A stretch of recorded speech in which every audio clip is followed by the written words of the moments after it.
Assalamualaikum warahmatullahi wabarakatuh. Pada kesempatan ini, kita akan mempelajari sejarah salah satu tokoh besar penyebaran Islam di Nusantara, khususnya di wilayah Jawa Timur, yaitu Sunan Ampel.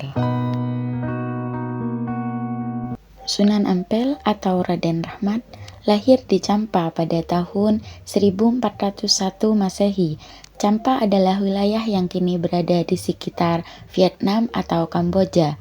Ayahnya, Maulana Malik Ibrahim, adalah seorang ulama besar dari Persia yang lebih dulu menyebarkan Islam di tanah Jawa. Ibunya merupakan putri bangsawan dari Champa.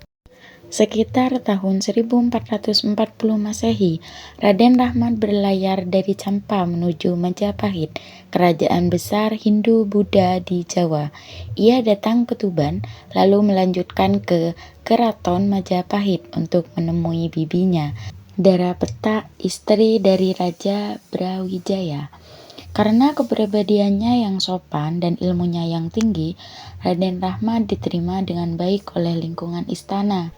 Di sanalah beliau mulai berdakwah secara perlahan dan damai hingga akhirnya menetap di kawasan Ampel Denta, Surabaya. Di sana, beliau mendirikan pesantren Ampel Denta, salah satu pesantren tertua di Nusantara. Pesantren ini menjadi pusat pendidikan dan dakwah Islam terbesar di Jawa saat itu. Sunan Ampel tidak hanya mengajarkan ilmu agama, tapi juga membentuk karakter para santrinya agar menjadi pemimpin umat. Sunan Ampel dikenal sebagai pendakwah yang menggunakan pendekatan pendidikan dan budaya.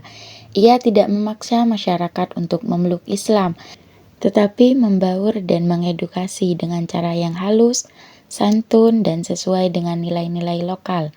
Salah satu ajaran yang sangat terkenal hingga kini adalah konsep Moh Limo, yaitu 5 larangan utama. Moh ngombe tidak mabuk, moh madat tidak narkoba, moh maling tidak mencuri, moh main tidak judi, moh medok tidak zina. Ajaran ini diciptakan untuk masyarakat yang bersih dari kemaksiatan dan mendekatkan diri kepada nilai-nilai keislaman yang damai dan berakhlak mulia. Selain berdakwah, Sunan Ampel juga memiliki peran penting dalam merencanakan pendirian Kesultanan Demak sebagai bentuk pemerintahan Islam pertama di Jawa. Beliau wafat pada tahun 1481 Masehi dan dimakamkan di kompleks Masjid Ampel, Surabaya, yang hingga kini menjadi tempat ziarah umat Islam dari berbagai penjuru Indonesia. Warisan beliau masih terasa hingga hari ini melalui pesantren, ajaran, dan budaya Islam yang berkembang pesat di Jawa Timur dan Nusantara. Dari kisah Sunan Ampel, kita bisa belajar bahwa Islam dapat disebarkan secara damai, berwawasan, dan menghargai budaya lokal. Pendidikan memiliki kekuatan untuk membentuk generasi peradaban. Terima kasih telah menyimak penjelasan ini. Wassalamualaikum warahmatullahi wabarakatuh.